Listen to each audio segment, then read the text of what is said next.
Le marché obligataire qui a été quand même bien secoué ces dernières semaines, particulièrement encore en fin de semaine dernière. La séance de jeudi a été une véritable séance de montagne russe, que ce soit sur les actions ou sur les dettes d'État, les dettes d'entreprise. On va en parler avec Yannick Lopez, responsable de la gestion de taux chez Ophi Asset Management. Bonjour Yannick.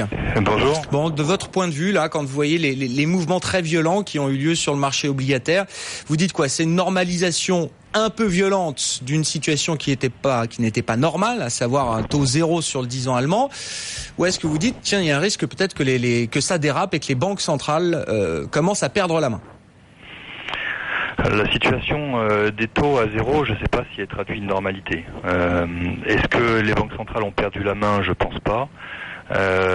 Quelle est l'explication de ce mouvement qui est effectivement très brutal? Il n'est pas si simple.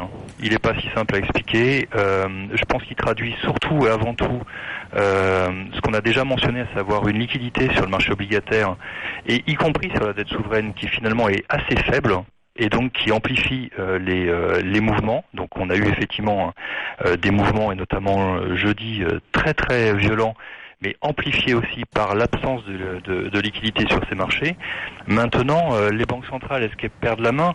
Bon, vous savez, les banques centrales, elles sont pas comme des gérants qui réagissent à des variations de prix et qui décident d'acheter ou de vendre éventuellement. Les banques centrales, notamment la Banque centrale européenne, a un programme d'achat. Et c'est pas parce que les obligations se désenchérissent, parce que les taux remontent, qu'elle se dit chouette, c'est une opportunité, j'y vais. Elle, en fait, elle s'est engagée, a priori jusqu'à septembre 2016, à acheter, enfin elle, c'est la Banque centrale européenne, a acheté avec les banques centrales nationales environ 60 milliards d'actifs obligataires, pas que de la dette souveraine, mais 60 milliards. Ça, c'est toujours d'actualité, et donc les facteurs techniques sont toujours là. Et au-delà des facteurs techniques, est-ce qu'il y a quelque chose qui a fondamentalement changé là dans le comportement, dans la psychologie même du marché, dans les thèmes, les scénarios qui sont joués? Parce que effectivement, enfin moi je me souviens, il y a un mois, quand même nombre de gérants obligataires et autres disaient, oui effectivement c'est pas normal d'avoir des taux zéro, mais on n'est pas dans une situation normale, c'est la BCE qui fixe les prix, donc les fondamentaux, les règles de Taylor, tout ça, on les met de côté, ça ne sert à rien. La BCE dit j'achète jusqu'à moins 0,2%, donc tout techniquement peut baisser jusqu'à ce niveau-là. On envisageait assez facilement depuis un mois et demi un 10 ans allemand qui basculerait en territoire négatif. Ça a failli être le cas, mais est-ce que quelque chose a changé par rapport à cet état d'esprit d'il y a quelques semaines, Yannick? Très franchement, je dirais que sincèrement, fondamentalement, il n'y a pas grand-chose qui ait changé. C'est pour ça que je mentionnais l'aspect liquidité ou absence de liquidité qui amplifie les mouvements. Donc, est-ce que le 10 ans allemand, peut reconverger vers zéro? A priori oui, puisque comme je viens de vous dire, les facteurs techniques sont toujours en place.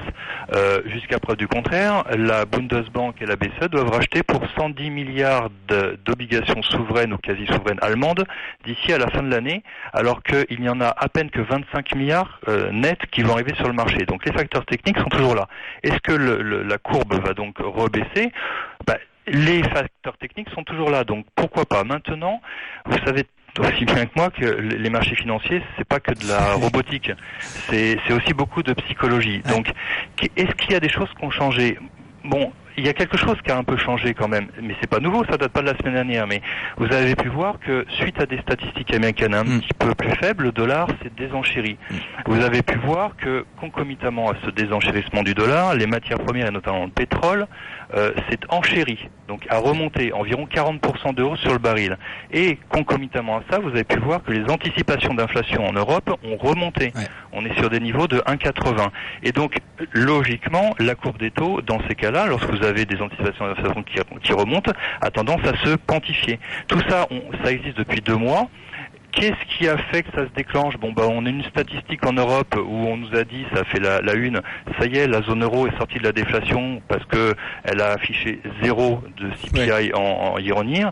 Mais c'est un petit événement qui peut sauter aux yeux et se rendre compte qu'effectivement, la normalité, c'est sans doute pas des taux à zéro. Et que si on a une croissance cette année de 1,5% et des perspectives d'inflation l'année prochaine à 1,50, est-ce aberrant d'avoir des taux allemands à 1%? 4% et d'avoir des taux de 30 ans à 2%, non. Est-ce que ce sont les fondamentaux qui vont désormais nous guider ou est-ce qu'on va rester comme ça shooté par la Banque Centrale Européenne qui écrase tout sur son passage et qui fixe les prix qu'elle souhaite sur le marché obligataire? C'est la question, mais j'imagine quand même qu'en tant que gérant obligataire, quand on a traversé les secousses des dernières semaines, la séance de jeudi est un exemple parfait. Yannick, à très court terme, on se montre un peu méfiant, j'imagine.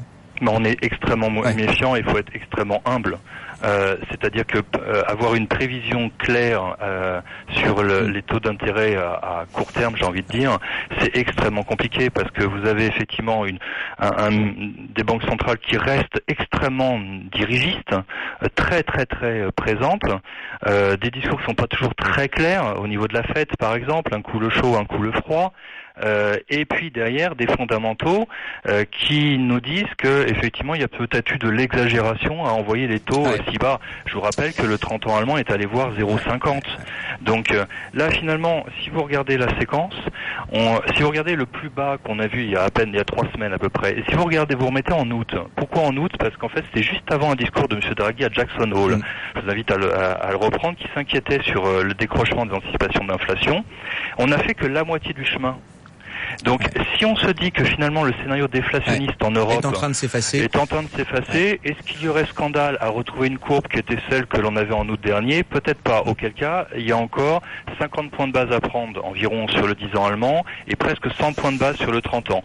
On va certainement être nerveux. D'un côté, les facteurs techniques, la BCE qui achète. De l'autre côté, une psychologie de marché qui va vouloir regarder peut-être le scénario de l'après. Le scénario de l'après, c'est peut-être finalement pas la déflation en zone euro. Merci beaucoup Yannick, merci pour ces explications. Yannick Lopez, responsable de la gestion de taux chez Ophi Asset Management.